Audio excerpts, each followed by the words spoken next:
Your hair looks longer than last June. There's so much I've been dying to know about you. But we've been distant. Is it too soon to call pretending it's to ask you what's new? And I hope we haven't lost our way, 'cause it feels that way to me. But I know that when I see you, oh, I never wanna leave. So don't be so mad, I know that it's easier said than done. And it feels like it's hopeless. I'm begging you, please hold on. Maybe the reason tossing and turning is 'cause I'm scared one day you won't reply. So if I said or did something that hurt you, I'm sorry, you know I never meant to. I hope we haven't lost our way, 'cause it feels that way to me. But I know that when I see you, oh, I never wanna leave. So don't be so mad, I know that it's easier said than done. And it feels like it's hopeless. I'm begging you, please hold on. Maybe the reason tossing and turning is 'cause I'm scared one day you won't reply. I'll keep on trying not to let you know. Maybe I should just try, 'cause I don't wanna have to let you go. So don't be so mad, I know that it's easier said than done. And it feels like it's hopeless. Begging you, please hold on. Maybe the reason tossing and turning is 'cause I'm scared one day you won't reply.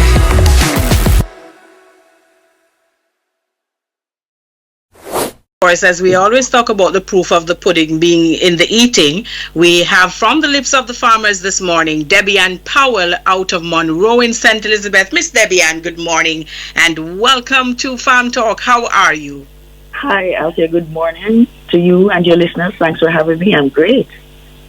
It's a pleasure to have you on. How does a computer engineer, Debbie Ann, with Air Jamaica back in the day and Caribbean Airlines end up owning and operating a farm? Well, Althea, the short answer is that life happens, and it's just become something that I have come to love and appreciate. It's very therapeutic. And so here I am, enjoying it, learning as I go along, and sharing the knowledge as I learn. Did this start out as a hobby for you, or did you intentionally get into farming? It was intentional. It was more of a business venture, to be honest. But it really became something that I'm now passionate about. And I just love sharing my story and just teaching others while I learn. It's so essential to be passing on the knowledge. Excellent. What kinds of crops do you have on your farm?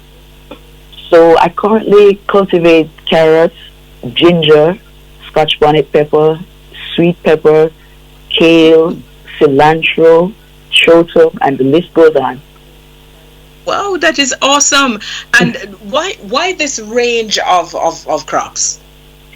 Well, in the beginning, it was about learning and seeing what works for me, what works in my environment, but also the market. That's what is very essential when it comes to commercial farming. You have to understand your market, what the demand is like, and be able to supply that market for this business to work. Right, so it is about taking a look at what the market is asking for and meeting those needs, which is really very critical. It's an important part of the marketing process. You don't bring to market what the market is not asking for. So that's a good approach to take. Now, I hear you've been using Carzone with working to get rid of the weeds in your carrots. Tell us about the experience you've had. Well, definitely. And as Rowan and Sian just mentioned, controlling weeds is so essential when it comes to commercial farming. So Carzone is a chemistry that I've been using religiously when I'm cultivating carrots. And as they also stated, it is a selective herbicide, meaning it selects certain grasses and weeds and it doesn't destroy the crop. So it makes that very important that the crops can be their best. They can grow in the best environment possible. They're not competing against weeds.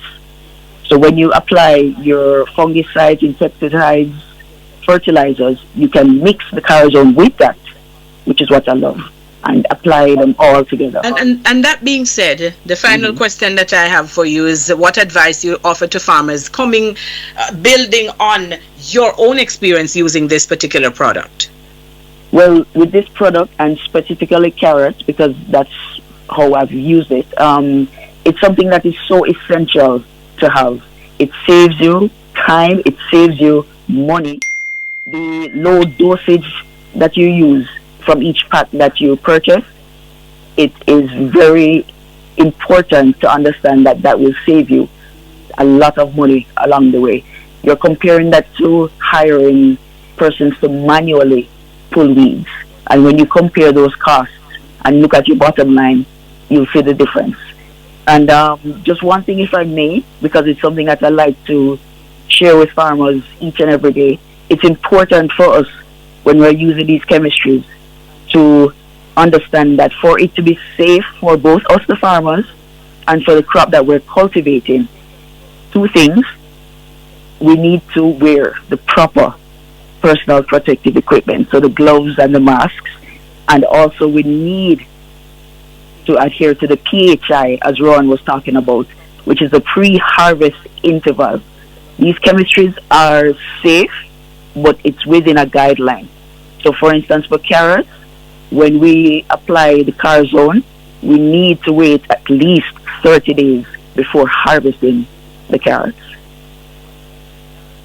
Right, so good advice there, and of course that is built on your own experience working with the product Carazone, and I will reach out to you so we can have a longer conversation. Thank you so very much, Debbie Ann. Thank you so much for having me.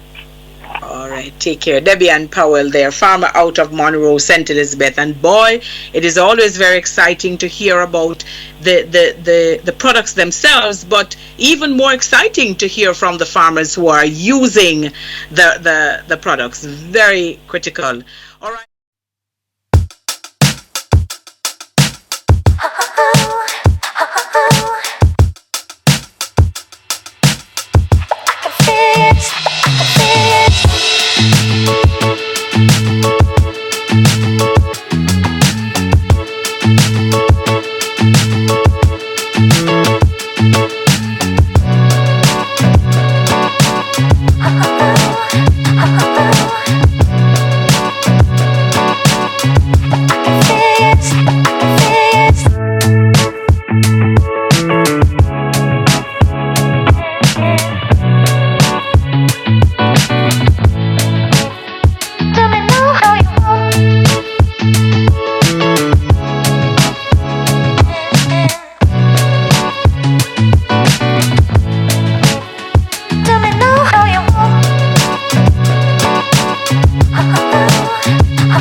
Farmers, it makes no sense, Miss Rodney, give a bag of fertilizer. And you don't know how to apply. Before we go any further, thank you for coming first. Sorry for starting late, but we are going to push it further. Now I want to introduce some person here today. We have Mr. Lincoln right here. He's from WSCU. It's an organization. WUSC. Hello, come on front here. Sing that talk for me. Introduce yourself, sir. All right. Afternoon, everyone. Pleasure to be here. It's been a while I've been hearing a lot about this. I would have said this group of farmers. I represent World University Services of Canada, a sustainable agriculture project in the Caribbean. So there are 5 countries benefiting currently from our program, which has started from 2021. right? And we are slated to complete with our intervention by 2026 to help farmers in their production system. So the systems that the farming system have to do with climate smart agriculture. That is a big and what I say endless topic, even in these last days, because climate is a factor that is the climatic changes are affecting agriculture production at a very severe level. A lot of farmers have today to understand how to adapt to the changes of the climate, right? And we have some protocols that we can help farmers understand why they need to change and what worked back in the 90s. It cannot work now. We are here about sweet potato, hypomia batatas, which is the scientific name, and it's a growing concern that the production is not as consistent as it should actually be because there's a lot of challenges with planting material, pest management, and good agriculture practices that can help you boost your production system to reach that profit margin or what I say, yield for you to reach that actual yield that is estimated per acre or per square that you actually do. Another important crop system that we look at is yam, dasheen, ginger, turmeric, and even this lovely hot pepper thing. Mr. B, we have a challenge for you to motivate some young farmers in these areas and even farmers who are interested because it's a very lucrative business that farmers can use as a means to increase their profit margin. You know, there's a lot of challenge with marketing, island wide, worldwide, but if you can come up with a niche market or we can help you find a niche market for your produce, so our actual goal to achieve. Sweet potato is a superfood worldwide, right? And it is consumed by the tons per day. But a lot of persons don't know how to meet the objective with the production. So with our protocol that we are going to construct, Mr. Spence being that he is the rep for CCJ in the area, we have done a lot of work too as well with hot pepper. So he know how we go about business. Farmers, agriculture reach a point where you're going to use less and produce more. More to feed. The people in England stop giving them picnic and them give them sweet potato. Canada want it. Mr. John will tell you. US want it and cannot grow enough. Thank you, Mr. John will tell you. In America, they have done a research. Suppose corn feeding the goats sweet potato. The goats produce more milk with the sweet potato than the corn. We are wrong for Jamaica. Sweet potato, our kids, they're supposed to eat on 3 chicks. Jamaica is known for what? No jerk? Mild, thank you, spice. You thank you, Mr. Rodney. So we have a mild, jerk, sweet potato chips. I'll put them for them. And we have the sweet potato wine. Japan use sweet potato and make one beer. China use make it in a vincle. Sweet potato have many uses if we eat healthy. So I grew up in that kind. Your sweet potato with your baked chicken. You get the potato and done it, and I can smooth it too. And you got it. You got it. Okay, some farmers, you have to know if you grow it. We eat a lot of imported food in Jamaica. Sure. And we choose not to appreciate what we have. Because there's a lot of children growing up now and if you give them food and them stuff, they don't know it. Some of them don't know it. But who is to be blamed? Parents. Parents to be blamed. We grew up on cassava, sweet potato, yam. My grandfather only used to plant 1 acre yam for the house. You know? So if you feel like you want to eat rice and in another yard, because you have beans, you have yellow yam, you have white yam. Every different type of yam. Just sweet potato and breadfruit. As part of our protocol that we'll be launching is to select planting material to work against the effects of the potato weed. Right? These indicator plants, they are the trial that farmers can get planting material. But over the years, a lot of farmers still haven't understand fully how to propagate sweet potato for production. But some persons just cut all different parts of the stick. Some focus on the shoots, which is somewhat good. But what we do is that we encourage farmers now to set up a nursery plan and plant the tubers, the damaged tubers that the stick might have bore, and somewhere you might have low pest load like the weevils in it. You put those in a bed, 6 inches deep, and whatever come up. All of the shoots that come up within 6 weeks, 6 to 8 weeks time, you cut those and plant those. Reason being is that you're taking sweet potato from a field. Not every root you can guarantee was producing. But know that you're taking the seeds from an actual tuber. You're sure that it is coming from somewhere that has potato. Right? So as part of that is to reduce the pest load and also to boost the production. You get a better yield by doing just that. And you can try it. You don't have to try an acre, but just try a little plot for yourself and plant those slips that you get from that little plot by just planting the tubers themselves. Right? Because this is how they do. I mean, Irish potato and sweet potato, you know. They are close relatives, you know, this only distant family. Right. They are close relatives. So you see Irish potato seed is what is this is that they harvest after the actual production and plant back, and you can see the yield of Irish potato. So you can track your yield more accurate through sweet potato by just doing that. Part of the nursery, plant them. You have farm your own seed bank. If you say you're talking to a farmer in Westmoreland, and the man says to me, say, well, the man says, Jamaica don't have no seed bank. Yeah. And when the man said, John is always talking about that. So we don't produce seeds. John always say that Jamaica don't produce seeds. We say can't understand Jamaica so and we don't produce seeds. Mr. John, Yeah.